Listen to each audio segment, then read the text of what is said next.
Good morning, good afternoon, good evening, everyone. Thank you very much for the kind invitation to speak at the prestigious fourth annual African Stroke Organization Conference.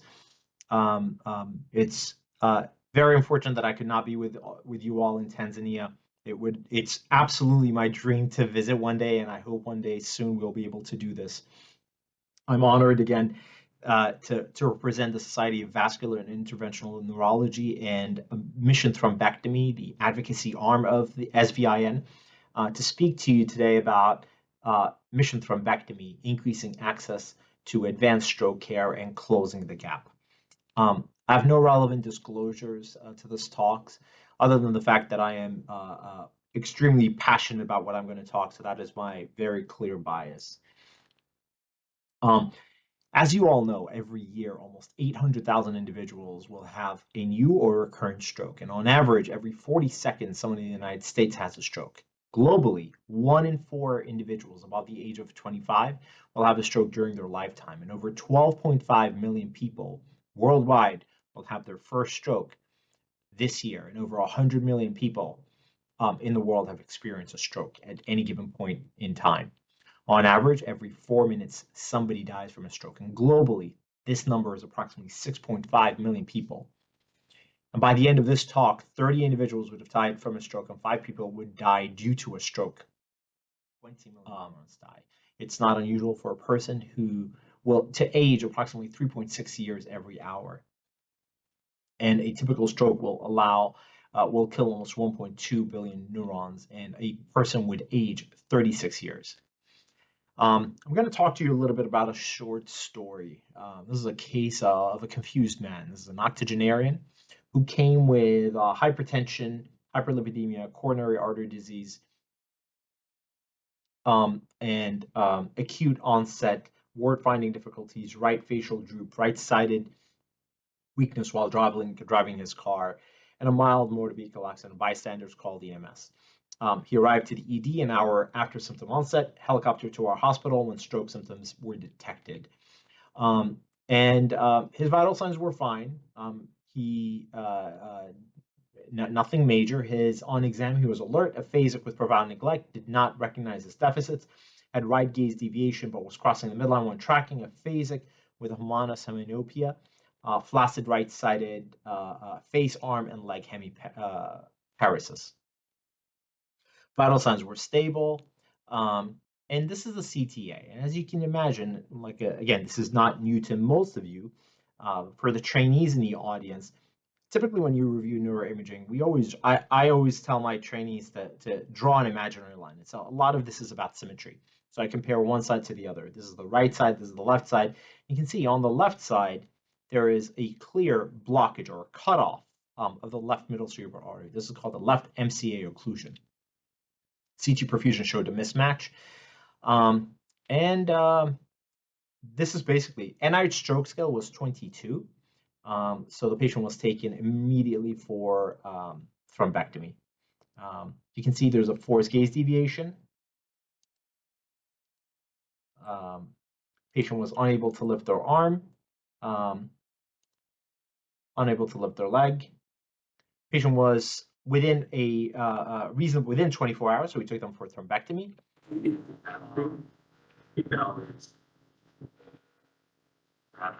you can see over here, I can see the blockage, I can see the cutoff, and at the same time, I'm tracking my aspiration catheter to all the way up to the face of the clot. Very tortuous, almost a 360-degree loop down here in the origin of the common internal carotid artery.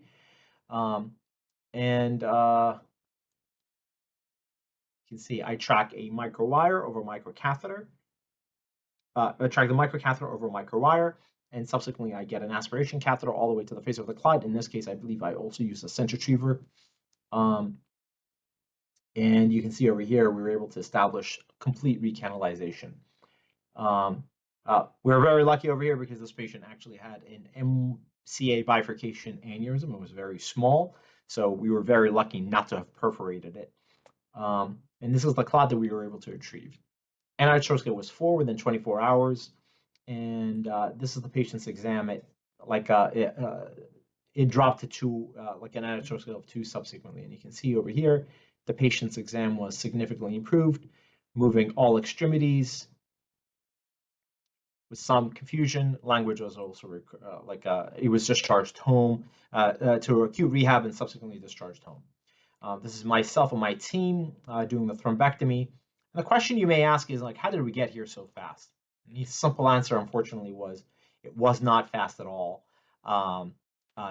This was a very slow, painfully slow process over the past almost 30 years, from 1995 when we first had TPA, and then a number of negative trials, suboptimal devices until 2015 when we had the stent retrievers that changed and revolutionized the way we perform thrombectomy today.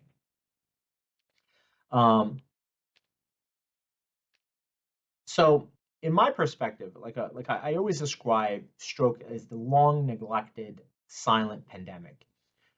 We talked earlier about how every year almost 13.7 million strokes will occur. 9.5 million of those are ischemic strokes. Approximately 5.2 million stroke-related deaths occurred in 2017. It is the second leading cause of death globally. 116 million health years of life lost due to stroke every year, and it is expected to become the leading cause of disability by 2030. To put things in perspective, the coronavirus death toll was 6.717 million deaths over 3 years per the WHO.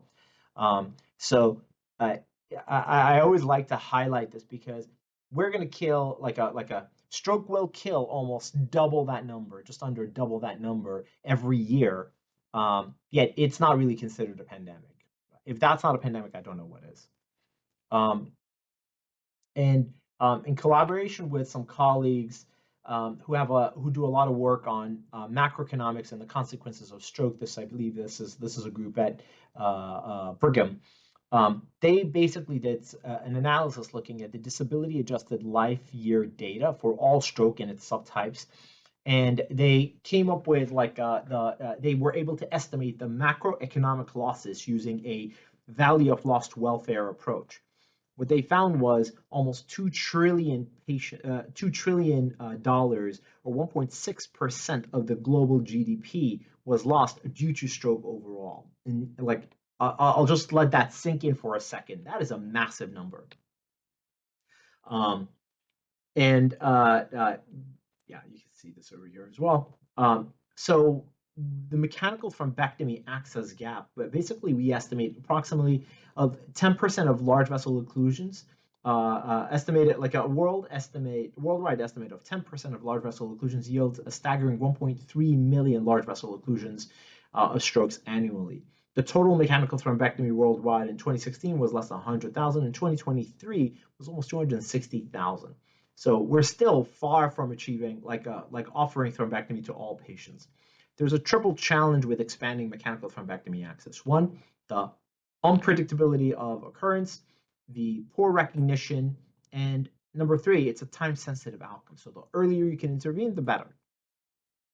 When you look at the awareness of this, like 1 in 3 patients with ischemic strokes first call their family doctors.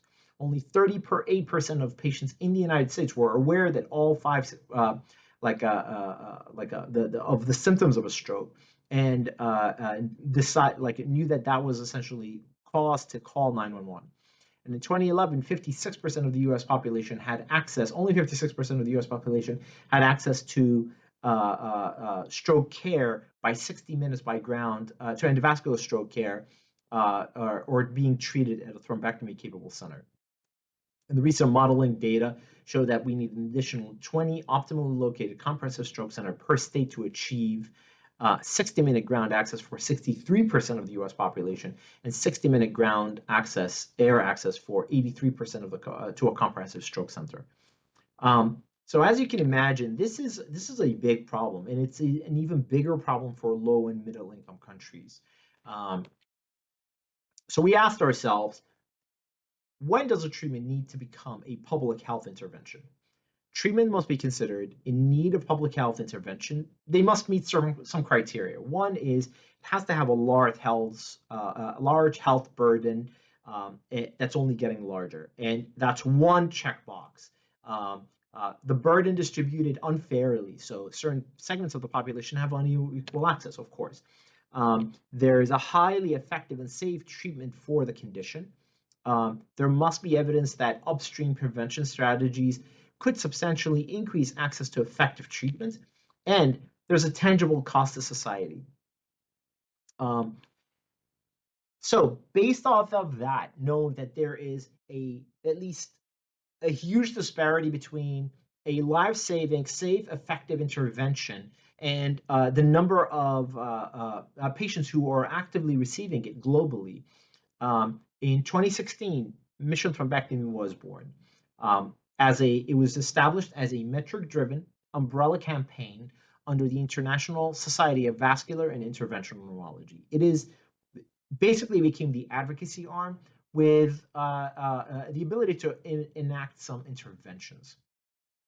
Our mission was essentially to accelerate access to mechanical thrombectomy for large vessel occlusion stroke globally. The approach was to collaborate with worldwide stakeholders, providing peer mentorship, especially in low and middle income countries. And the leadership team includes a interventional neurologist, vascular neurologist, endovascular neurosurgeons, interventional neuroradiologists, neurointensivists, and emergency medicine physicians. This is the current core executive committee. It is led by myself. I'm Fawaz Almufti, and Dr. Dilip Yavagal, who is the global chair emeritus, as well as our core executive committee members over here. We also have our global co-chair committee. One of our more active colleagues is Dr. Mehari, who is like an active member of the African Stroke organization and was behind my invitation to speak to you today.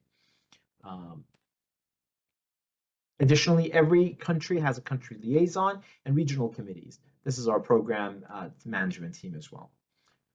Mission Thrombectomy is comprised of multiple subcommittees. The Mission Thrombectomy SVIN Silk Subcommittee, the MT US Advocacy and Policy Committee, the MT Global Advocacy and Policy Subcommittee based on US advocacy, the MT Fundraising and Grant Committee, MT Research and Grant Committee, Healthcare Consultancy and Innovation Committee, the Technology and Virtual Education Subcommittee, the Global Neuroemergencies and Management and Transfers, the NEMAT Subcommittee, the MT Ambassadors and Digital Strategy, and the Workshops and Events Subcommittee. And one of the first things we did was, in order to for one to be able to take action, you have to basically be able to measure what the problem is. So the first thing we did was essentially work on something called the a paper called MT Glass study, which was basically a global survey on mechanical thrombectomy capacity conducted between 2020 and 2021. Using 17 question survey across 75 countries, targeting specialists and regional committees. The idea was essentially to identify how often mechanical thrombectomy is offered using a countrywide mechanical thrombectomy analysis. What is the MT access rate? What is the MT capacity? What are the inequities in offering these across different income levels? What is the gap estimate? And associated factors, identifying factors impacting the a mechanical thrombectomy access rate. 887 surveys were received from 67 out of 75 countries, so 89% response rate, which is very impressive. And ultimately, what we found was global mechanical thrombectomy access score was very low, almost 2.79%, less than 1% for 87 countries. 460-fold disparities between the highest and low access countries, 87% lower access in income countries compared to high income countries.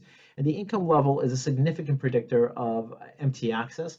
with a social, economic factors, healthcare infrastructure, cultural barriers, and availability of trained operators being the leading causes of this. Again, just wanted to highlight, only 2.7% of all patients who need thrombectomy are able to access it. And you can see over here, if we graph it by income and country, all of these countries had an income, like assuming 20% of all strokes are large vessel occlusion strokes. Bahrain, Qatar, Singapore, United States, Japan, and New Zealand had the highest like mechanical thrombectomy access, and almost a third, or 18 of the surveyed countries had a mechanical thrombectomy access of less than 1%. Unfortunately, many of these countries are in Africa and Asia. Next, we conducted a mechanical thrombectomy access score. So we worked on establishing and calculating a thrombectomy access score. Ultimately, it basically, we reviewed, and this was using a modified Delphi approach. 2,864 abstracts were screened, 121 studies were included, 34 potential drivers of mechanical thrombectomy were initially identified. And these were narrowed to 12 key attributes: public awareness, emergency services, imaging protocol, center availability, insurance coverage, amongst others. And the score was just published in the Stroke Journal, so we're very happy about that.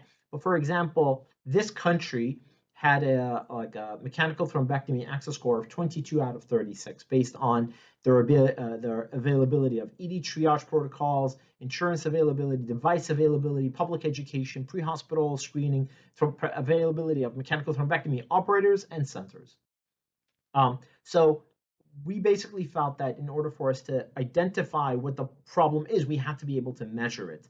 So the MT access score is now published, as I mentioned, and I would strongly encourage you all to take a few minutes. It's a very easy score to calculate. Take 5 minutes, calculate it for your region.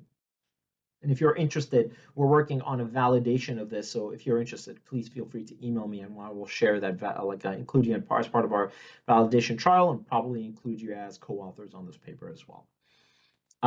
When we look at rural America, rural America also faces significant challenges mimicking low and middle income countries. This is largely due to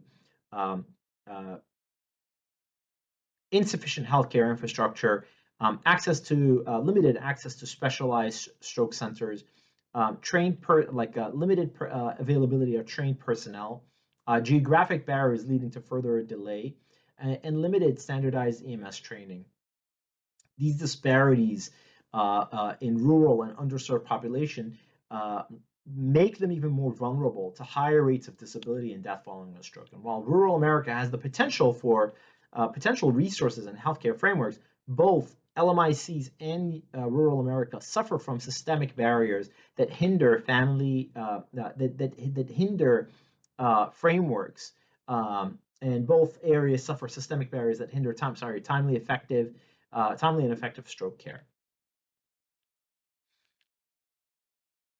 So machine thrombectomy has over 100 regional committees working to improve stroke care access with published evidence. We basically have published evidence-informed white paper on mechanical thrombectomy.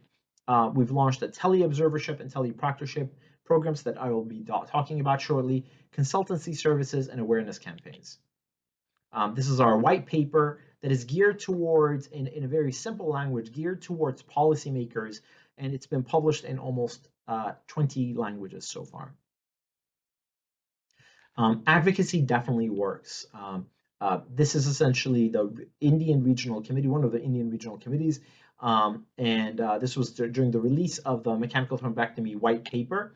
And ever since then, although we do not take credit for this, but in large part due to the work of the Indian Regional Committee members, reimbursement for mechanical thrombectomy almost tripled in 2020, which was one of the limitations to essentially performing mechanical thrombectomy. I'm not going to say it's the only limitation, but it definitely was a factor, and it definitely helps to reimburse individuals appropriately thrombectomy after performing thrombectomy. China did a remarkable job implementing Mission Thrombectomy's white paper to the letter, and they did an incredible job. You can see over here the number of acute interventions in China from 2020 to 2022 increased significantly from 46,000 to almost 75,000 over the course of 3 years. And the number of thrombectomy centers increased from 1,000 to 1,258 centers over the course of 3 years. Mission Thrombectomy Regional Committee recognition. Every year we announce the release of our thrombectomy centers, and we honor and celebrate our centers by giving them diamond, platinum, or gold recognition. Diamond recognition for the 2023-2024 countries were included Brazil, China, Hong Kong, China, India, Indonesia, Japan, Malaysia, Pakistan, Philippines, Thailand, Turkey, and Ukraine. We've also been hosting the Global Neurointerventional Coalition for Mechanical Thrombectomy. This is a meeting the twin challenges of local thrombectomy access and the workforce training. The last GNIC meeting was in Miami, and the upcoming one will likely be in 2025, hopefully in Orlando. These are our GNIC members. So, Mission Thrombectomy, again, in addition to conducting a number of research to guide our actions, we've been working with individuals on the ground by establishing these regional committees. The idea was this was going to be a grassroots movement from a top-up approach. But at the same time, we realized that in order for us to move a little bit faster, we may need to double down and utilize a top-down approach as well. So while we're working on the ground, we're working on research, we also decided that we're going to essentially use a top-down approach by advocating on a higher level to governments and global entities, focusing on, for example, in the United States, organizing a day on the Hill to speak with Congress and advocate for further care for further education on mechanical thrombectomy. Likewise, we focused on the UN and WHO level to build strong relationships with governments worldwide. Looking ahead, we've already organized and we're part of the World Health Assembly in 2024, last May.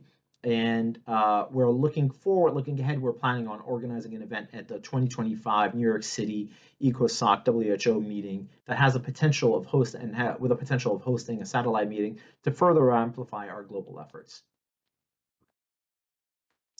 And in August 8, 2023, the esteemed United Nations Economic and Social Council granted SVIN and Mission Thrombectomy the prestigious special consultative status, which was something we're very, very proud of.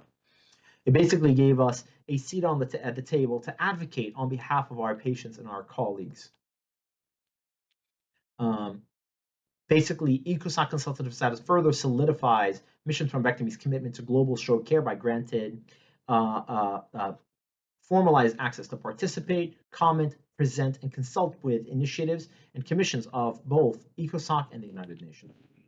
In the interest of time, I will move on, and we also organized a World Stroke Thrombectomy Day on May 15th that we hope the African Stroke Organization will participate in May, and we'd be honored if you would consider being our partners on that day.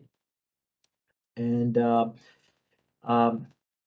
in the interest of time, I'm going to try to end my talk here. Thank you very much for your kind invitation.